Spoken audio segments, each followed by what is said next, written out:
जानते हो कौन है वो? जिसके सामने तुम खड़े हो युद्ध के मैदान में, कौन है वो?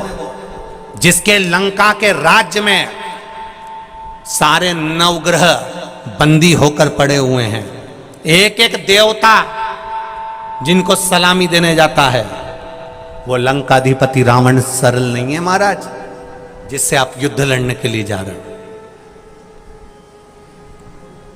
आपको मालूम नहीं है सोने की लंका है, उसके पास में सोने के पर्णकोटे, सोने की भुजाएं, सोने की कालीन, सोने के कलश, सोने के मंडप, सोने के मकान, सोने की ध्वजा, सब कुछ सोने का है। और राम जी आप नंगे पैर पैदल जा रहे हो, और सेना भी क्या आपके पास में? सेना क्या आपके पास में? रावण के पास सेना है ढेरों, और आपके पास सेना में साथ चलने वाले कौन है? जम के बोलो जरा, कौन है ये सारे बंदर बानर? राम जी से कहा गया सेना में बानर बानर लेकर जा रहे हो, जरा सोचो उसके पास में कितनी सेना है और तुम्हारे पास में केवल बानर है। राम जी ने कहा बानर ले जाने का भी केवल एक ही कारण है, अगर मैं आज के जमाने के मनुष्यों को लेकर सेना बनाकर जाता, रावण के पास में इतना सारा सोना था, 10-10 तोला सबको दे देते, सारे के सारे रावण के पास चले जाते। इसलिए मैं बंदरों को लेकर जा रहा हूं, उनको सोने से कोई मतलब ही नहीं है। बंदरों को लेकर जा रहा हूं, इन्हें सोने से कोई मतलब नहीं है। अगर आज के जमाने के व्यक्ति को लेकर जाता तो जहां दम वहां हम, आज के व्यक्ति को लेकर जाता तो वो सोना देखते और सोना देखते से रावण की साइड हो जाते। बानरों की सेना चली है और भगवान राम से लोग कर रहे हैं कि सामने जो खड़ा है वो 10 सिर वाला, उसने इतने शीश दान कर दिए, ब्रह्मा भी उसको वर प्रदान कर दिए, इंद्र ने उसको वर प्रदान कर दिया, विष्णु ने उसको वर प्रदान कर दिया, शिव जी ने उनको वर प्रदान कर दिया। जो लंकाधिपति रावण के पास में इतना बल, इतना बल, इतना बल, और तुम्हारे पास में ले जाने के लिए है क्या रावण के सामने? राम जी ने कहा चिंता मत करो, उसके पास में सबका आशीर्वाद होगा, सबका सब कुछ उसके पास में कुछ ना कुछ उसको मिला होगा। राम जी कहते हैं अगर उसके पास में धन है, अगर उसके पास में वैभव है, अगर उसके पास में सोना है, उसके पास में सत्ता है, उसके पास में नवग्रह हैं, उसके पास में सारे देवता हैं, तो राम जी कहते हैं मेरे पास में मेरा विश्वास है, और विश्वास जिसके पास होता है वो हारता नहीं। जिसके पास में विश्वास होता है वो हारता नहीं है। अगर उसके पास सोना होगा अपनी जगह पर, उसके पास चांदी होगी अपनी जगह पर, उसके पास वैभव होगा अपनी जगह पर, उसके पास दौलत होगा उसकी अपनी जगह पर, उसके पास लंका होगी अपनी जगह पर, उसके पास सुंदर अप्सराएं होंगी अपनी जगह पर, मेरे पास में विश्वास है। और जिसके पास विश्वास, भरोसा, दृढ़ता पक्की होती है वो हारता नहीं। आज सबसे बड़ी अगर कमी हो रही है तो विश्वास में कमी हो रही है।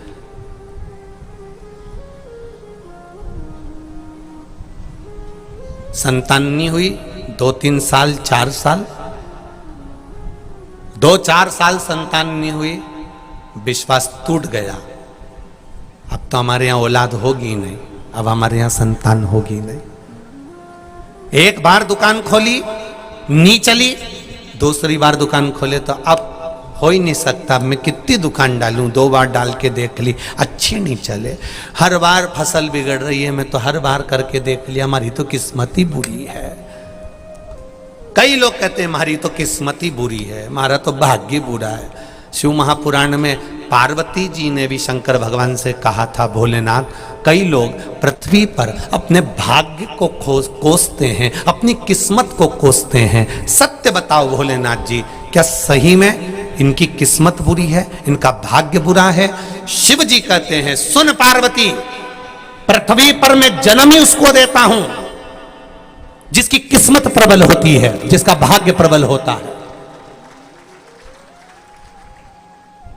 जिसका भाग्य प्रबल नहीं होता, जिसकी किस्मत प्रबल नहीं होती, उसको तो माता के गर्भ में ही वो शांत हो जाता है।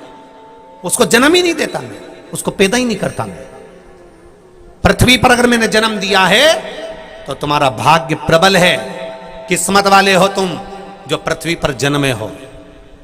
मृत्यु लोक में अगर तुम्हारा जन्म हुआ है तो तुम किस्मत वाले हो, तुम्हारा भाग्य प्रबल है।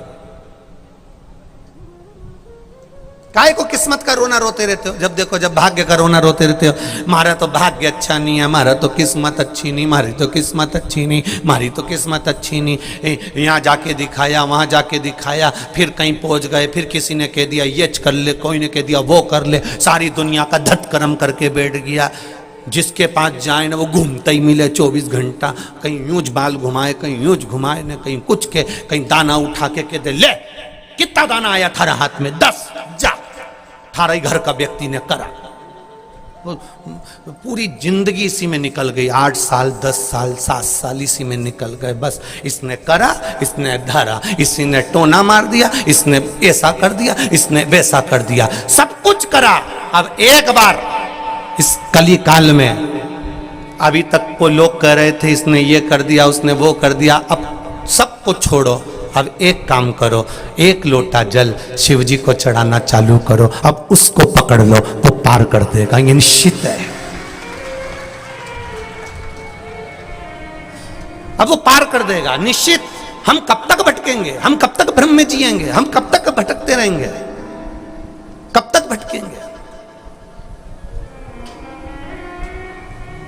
जरा सा किसी के सब्जी वाले के ठेले में से नींबू दरवाजे पर गिर गया तो 3 दिन तक नींद नहीं आई। ना जाने कौन मेरे से जल रिया, ना जाने किसने मेरे दरवाजे पर नींबू पटक दिया।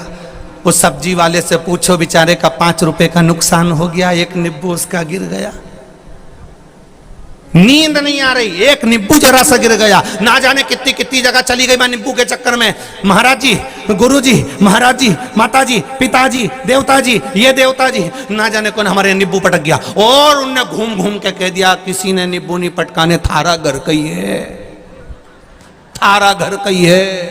अब मालूम पड़े घर में 3 दिन पहले देवरानी से थोड़ा सा बात विवाद हो गया था, तो मन में आ गया देवरानी ने कुछ करवाया है। अब वो देवरानी इसको ऐसी खार में जैसी लगने लगी। देवरानी इतनी अच्छी थी पर ना जाने किसने इसकी बुद्धि में भर दिया कि इसी ने कुछ करवाया। बस वो बुरी हो गई, इतनी बुरी हो गई, इतनी बुरी हो गई, इतनी बुरी हो गई, क्योंकि मुंडा नहीं देखे लड़े ही जाए, झगड़े ही जाए।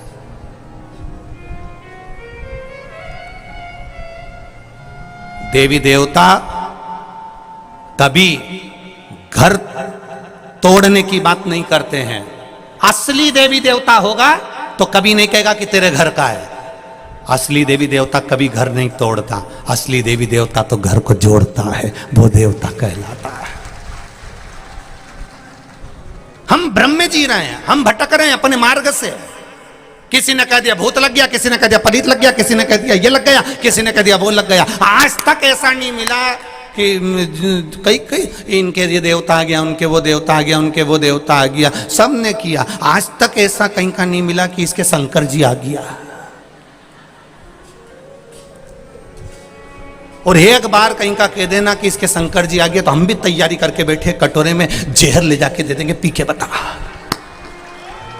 ये क्या शंकर जी आया तो तू जहर पी के बता। उतनी देर में तो शंकर जी गायब।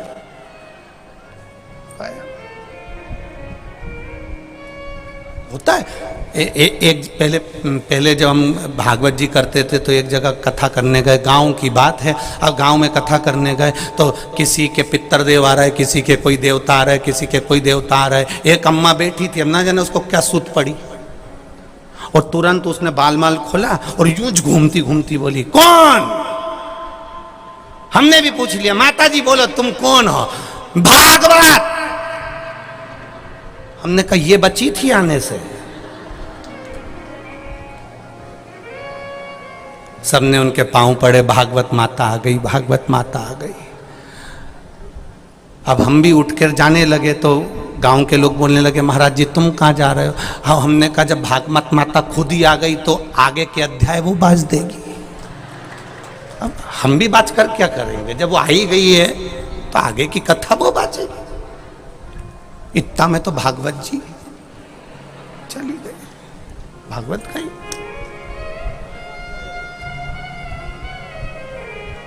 क्यों? इधर उधर मत डोलो रे, अब शिव जी के होलो रे। क्यों भटक रहे हैं हम? क्यों भटक रहे? संसार सागर से ना जाने कहां कहां भटक लिए, और सब छोड़कर शिव की शरणागति ग्रहण करो। क्यों? मरोगे तो शंकर जी के पास जाओगे, और जीवित हो शिव के मंदिर तक जाना सीख गए तो मृत्यु होने के बाद, प्राण छूटने पर तुम्हें यम बंदी नहीं बनाएगा, शंकर खुद नंदी लेकर तेरे दरवाजे तक आएगा। तुम शिव के हो तो सही, तुम शंकर के हो तो सही। भ्रम में मत जियो, भ्रम में नहीं जीना हमको।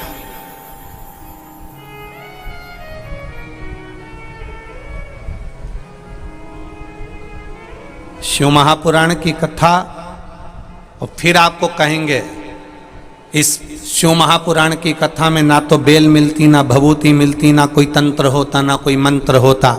शिव महापुराण की कथा में ना तो कोई मंत्र है, ना तंत्र है, ना भभूति है, ना बेल है, ना कोई विद्या है। शिव महापुराण की कथा तो शंकर का वो चरित्र है जो हमारे भीतर विश्वास पैदा करता है। राम जी की कथा कहती है रावण के पास दुनिया की सत्ता होगी, राम जी कहते हैं मेरे पास में विश्वास है। उसी तरह तुम भी कोई भी काम करना, चाहे एग्जाम देना, दुकान खोलना, चाहे कुछ भी काम करो, बस इतना याद रखना कि मेरे पास में विश्वास है, भरोसा है। और मेरे पास में अगर भरोसा है, मेरे पास में अगर विश्वास है, मेरे पास में अगर दृढ़ता है, तो फिर वो भटकेगा नहीं, फिर वो निश्चित है सुख का अनुभव करेगा।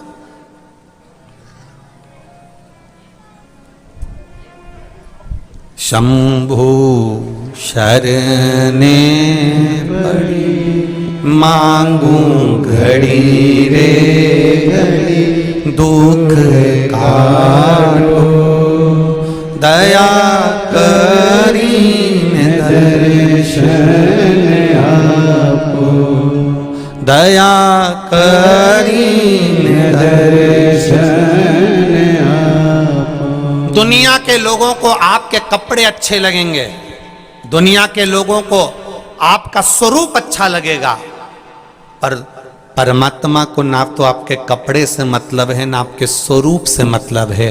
परमात्मा को तो केवल आपके मन से, निर्मल मन सो मोहि पावा, और मोहि छल छिद्र कपट ना भावा।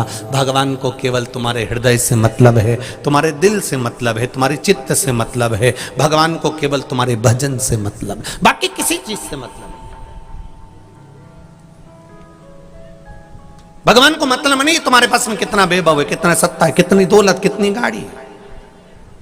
25 लाख की गाड़ी में भी घूमने वाला एक दिन 25 रुपए के लोटे में भरा कर हरिद्वार पहुंच जाता है। भगवान को मतलब नहीं तुम्हारा वैभव कितना है, भगवान को मतलब नहीं तुम्हारे पास में दौलत कितनी, भगवान को मतलब नहीं तुम्हारे पास सत्ता कितनी।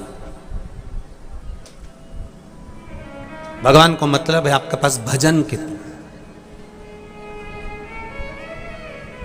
आपका कीर्तन कितना, आपका स्मरण कितना।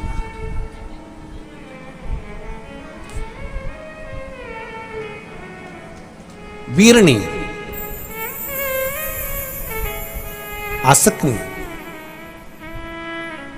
परसूती ने कहा वीरणी से, दीदी आप दक्ष प्रजापति की पहली पत्नी हो। दक्ष प्रजापति आपको बहुत स्नेह करते हैं, प्रेम करते हैं। आपके गर्भ में जो संतान है वो आद्य शक्ति मां शिवा है, दुर्गा है। पर दीदी मेरा मन करता है, आपने 10,000 पुत्रों को जन्म दिया, आपने 60 कन्याओं को जन्म दिया। प्रसूति कहती है मैंने भी कई कन्याओं को जन्म दिया, पर वीरणी एक कन्या मेरे भी गर्भ से ऐसी हो जाए जो मेरा जीवन सार्थक कर जाए। माता पिता का जीवन जब सार्थक होता है जब वो घर में जो बच्चे जन्म लेते हैं वो सही मार्ग पर निकल जाए। घर में जन्म लेने वाले बच्चे सत मार्ग पर निकल जाए, तब समझो कि जीवन की सार्थकता है।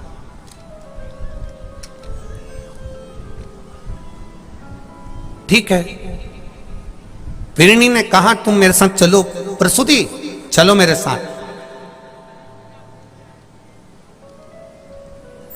एक सुंदर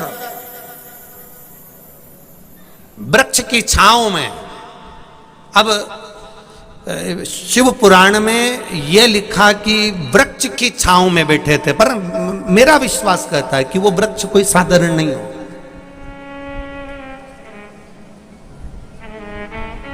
कोई देवतुल्य वृक्ष होगा। पीपल हो, बट हो, बेलपत्र का हो, शमी का हो, आंवले का हो, कोई देवतुल्य वृक्ष हो सकता है। कदम्ब का हो, कोई देवतुल्य वृक्ष हो सकता है। तो यहां लिखा कि एक वृक्ष की छांव में दोनों बैठ गए।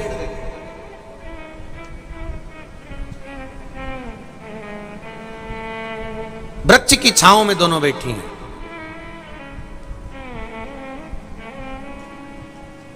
और अखंड सौभाग्य की कामना करने वाली, अखंड सौभाग्य रखने वाली वीरणी और प्रसूति वृक्ष की छांव में बैठकर उस वृक्ष की छांव में गर्भ का आदान प्रदान कर रही हैं। ये मेरा संतान जब तप बलता है, बढ़ता है, साधना बढ़ती है, जब भगवान पर विश्वास बढ़ जाता है, भरोसा बढ़ जाता है, सब कुछ प्राप्त हो सकता है।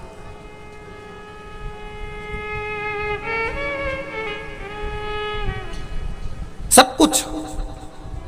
एक पत्र आया है, देखिए।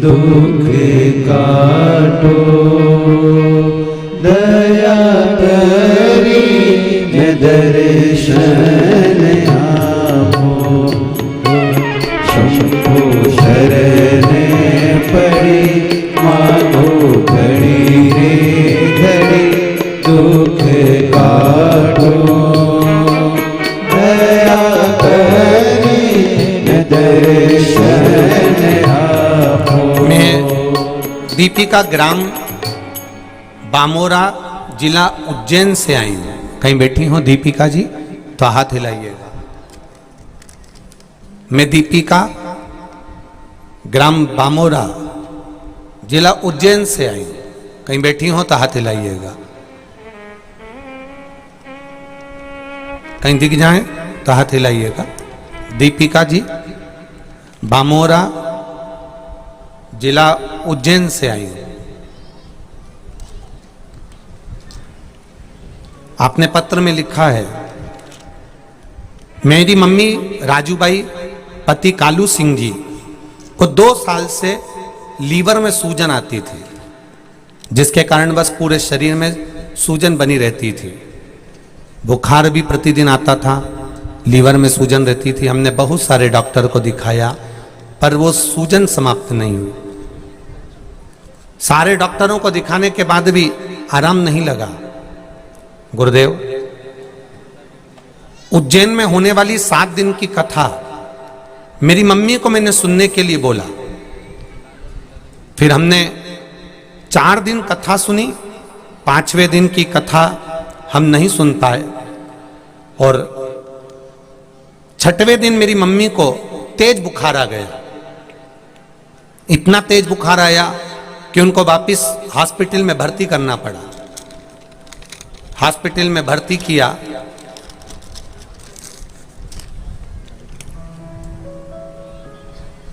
और जब हॉस्पिटल में भर्ती किया तब डॉक्टर ने फिर पुनः चेकअप करना प्रारंभ करा। मैंने भोलेनाथ जी से प्रार्थना करी, आपकी कथा सुनी और मम्मी को फिर बुखार आ गया। उनके लीवर में सूजन रहती थी जो हमेशा हो रहा था। डॉक्टर ने बुखार आने पर जब उनकी चेकअप करना प्रारंभ करा तो गुरुदेव केवल 4 दिन की कथा सुनी थी और बाबा की कृपा से बुखार जो आया, डॉक्टर को हमारी मम्मी दिखाने नहीं जाती, पर डॉक्टर ने जब चेकअप करना प्रारंभ करा तो उनके लीवर की पूरी सूजन समाप्त हो चुकी थी। यह शिव तत्व, यह ओघड़ी है। अब केवल 4 दिन की कथा को श्रवण कर लेना केवल पंडाल में बैठकर, और वो भी ऐसी अवस्था में, ऐसी स्थिति में जहां डॉक्टर भी कहे कि ये लीवर की सूजन और पूरे शरीर की सूजन, ये विश्वास वाली बात है, दृढ़ता वाली बात, आपका भरोसा, आपका विश्वास।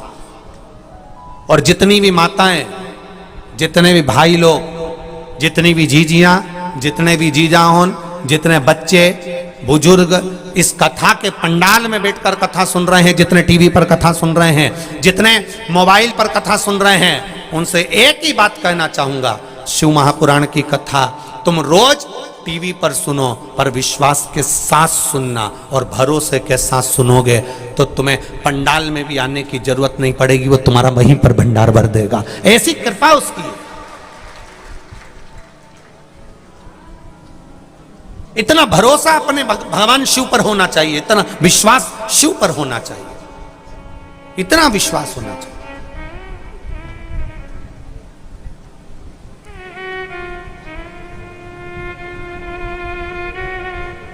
कैलाश पटेल जी ने कथा करवाई, इनका भी विश्वास कम नहीं था शिव जी के प्रति, और इनका जो विश्वास था इतना पक्का था कि कथा करवाना है, चाहे कितना भी कुछ भी हो, सब होता रहेगा, चलता रहेगा। और बाबा देवादिदेव महादेव ने करवाई तो आज 4था दिन हो गया, 3 दिन की कथा और रही, बाबा पार लगा गए। ये भरोसे पर होता है, विश्वास पर, दृढ़ता पर।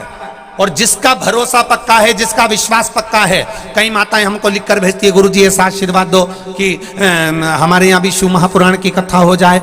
तो हम आपसे निवेदन करेंगे, आशीर्वाद देने के लिए हम नहीं हैं, हमने कोई इतना बड़ा पुण्य नहीं कर दिया कि हम आपको आशीर्वाद दे दें।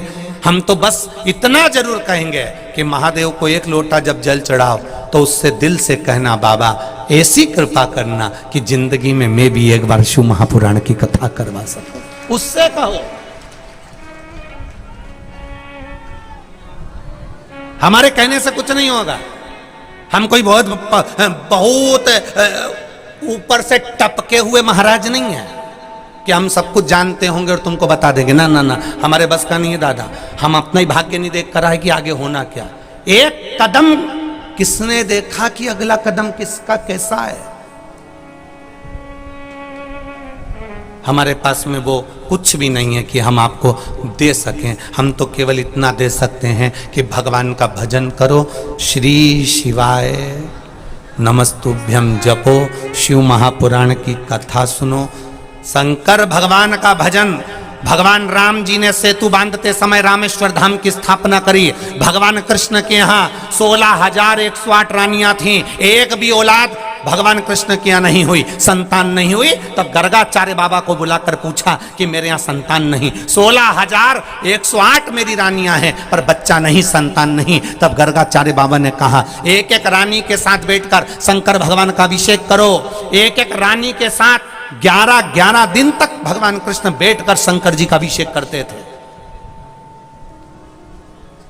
एक एक रानी के साथ 11 दिन तक बैठकर भगवान कृष्ण ने शिव जी का अभिषेक करा। शंकर भगवान प्रसन्न हो गए, सामने आकर प्रकट हो गए। ए भगवान कृष्ण, कन्हैया, ए कृष्ण, तुमने मेरा अभिषेक करा है, मांगो तुम्हें क्या चाहिए। कृष्ण कहते हैं मेरे यहाँ संतान नहीं, 16,108 मेरी रानियां, मुझे औलाद नहीं है। भगवान कहते हैं क्यों चिंता करते हो कृष्ण, तुम्हारी रानी के साथ तुमने बैठकर 11 दिन तक अभिषेक करा है, मैं तुम्हें वर प्रदान करता हूं। एक एक रानी से तुम्हें 11 संतान होगी। 10 छोरा 1 छोरी, 16,108 रानी से 10 छोरा 1 छोरी, 10 छोरा 1 छोरी, 16,108 रानियों से हुए 1,77,186 बच्चे भगवान कृष्ण के हो गए शिव जी की कृपा से।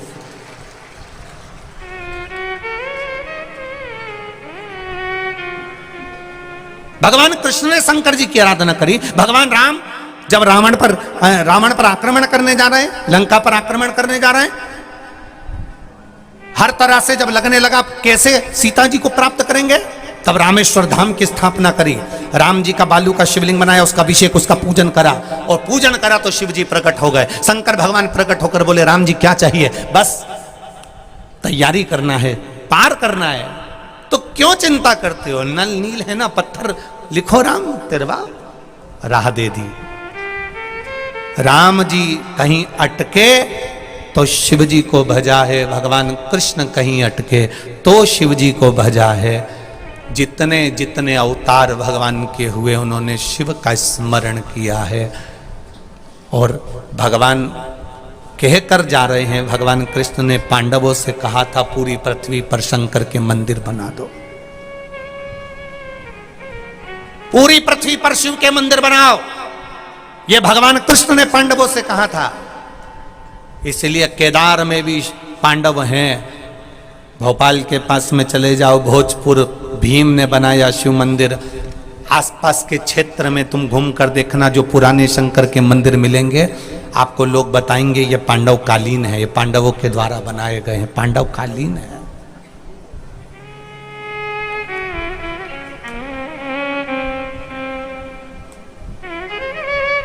जिस कॉलोनी में, जिस बिल्डिंग में, जिस सोसाइटी में, जिस मोहल्ले में, जिस क्षेत्र में शंकर भगवान का शिवलिंग नहीं होता, उस क्षेत्र का कभी विकास नहीं होता। शिवलिंग का होना जरूरी है।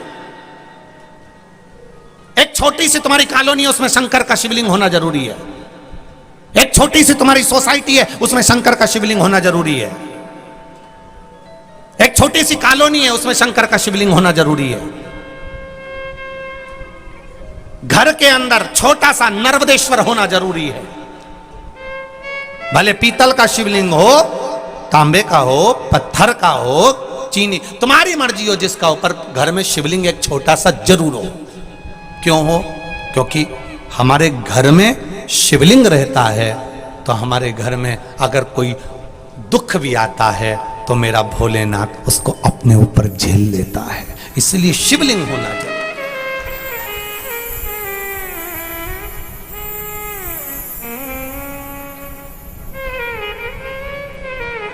एक छोटा सा, और कई मिलेंगे तुमको, कई लोग आएंगे, कई लोग ऐसे भी हैं जो शंकर जी का आज के समय में कलयुग में शिव जी को लोग अब रिझाने लगे तो कई लोगों को शंकर जी भी बुरे लगने लगे। कोई कहेगा शिव जी पे चढ़ा जल मत पीना, कोई कहेगा ऐसा होगा, कोई कहेगा वैसा होएगा। तो एक बात उनसे जरूर कहना, महाराज जी आप कह रहे हो कि शंकर जी का जल पीने से ऐसा होता है, तो शिव महापुराण के विद्येश्वर संहिता में पेज नंबर 75 और 76 में लिखा है कि शंकर भगवान पर चढ़ा हुआ जल पीने से 3 ताप समाप्त हो जाते हैं। नारी शिवलिंग का स्पर्श करती है तो वो कि जितनी बार जन्म लेगी, जितनी बार, अभी भले उसके पूर्व के कर्म के कारण भले उसके साथ कुछ भी हो सकता है, पर आगे के जितने जन्म लेगी वो नारी कभी भी वैधव्य का जीवन नहीं जीती, वो अखंड सौभाग्यवती होती जाती है। ये शिव पुराण कर रही है, शंकर जी की कथा कर रही है। एक पहले आते थे टीवी के ऊपर, सोफे पे बैठकर बोल दिया एक बार उन्होंने, घर में शिवलिंग नहीं होना चाहिए। सब ने गांव का लोगों ने शिवलिंग को उठाया और लोटा में भरा और नर्मदा जी छोड़ दिया है, पीपल के नीचे छोड़ दिया है, मंदिर में छोड़ दिया है। इन्होंने शंकर जी को घर से बाहर निकाला, शंकर जी ने इनको घर से निकाल दिया, इनको टीवी से गायब। अब और आ गए कुछ, शिव जी पे चढ़ा हुआ जल नहीं पीना चाहिए, शंकर भगवान का पूजन नहीं करना चाहिए, स्त्री को छूना नहीं चाहिए। अरे पुराण तो पढ़ो। यही गीता प्रेस गोरखपुर की शिव महापुराण विद्येश्वर संहिता पेज नंबर 75, 76, 77 निकालो, पढ़ो, उसमें मिलेगा शिवलिंग का। बीच में कई लोगों ने श्री शिवाय नमस्तुभ्यम का भी बहुत विरोध करा। ये मंत्र ही नहीं है, इसको तो जपना ही नहीं चाहिए, इसको तो ऐसा। पर बाद में फिर शिव पुराण में से निकाल कर जब उसका फोटो खींच कर सबको भेजा, तब लोगों को समझ में आया कि हाँ पुराण में लिखा है। एक एक चीज इस व्यासपीठ से जो जो बोला जाता है, एक एक, अगर प्रजापति दक्ष प्रजापति की पत्नी का नाम बताया तो इस पुराण से बताया। कोई भी चीज बताएंगे तो किसी ना किसी पुराण में से बताएंगे। बिना पुराण के क्यों बोले हम, क्यों बोला?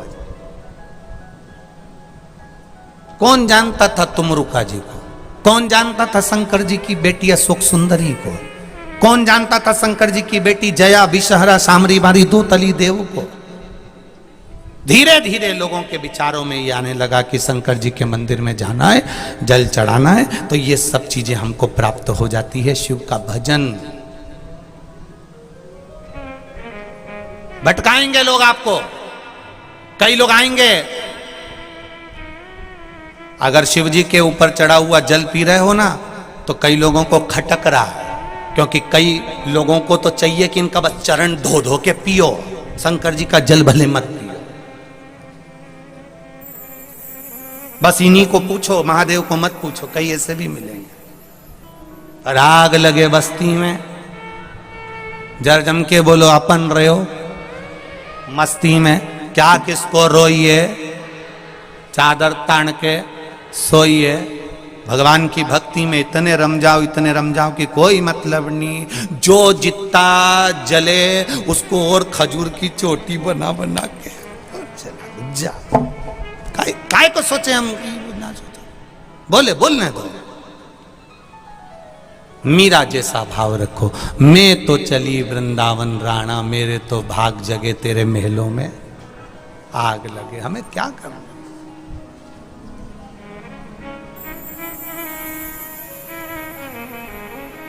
महाराज शिव तत्व कह रहा है, भगवान शंकर का संवाद कह रहा है। जो भाग्य में लिखा है वो प्राप्त होगा, मिलेगा। हमें कर्म की गति के अनुसार हमें भोगना भी पड़ता है, और कर्म की गति के अनुसार हमें फल भी मिलता है।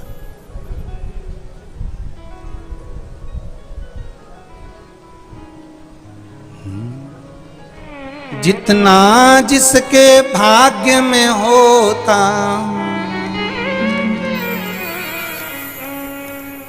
जितना जिसके भाग्य में होता, उतना ही फल पाता है।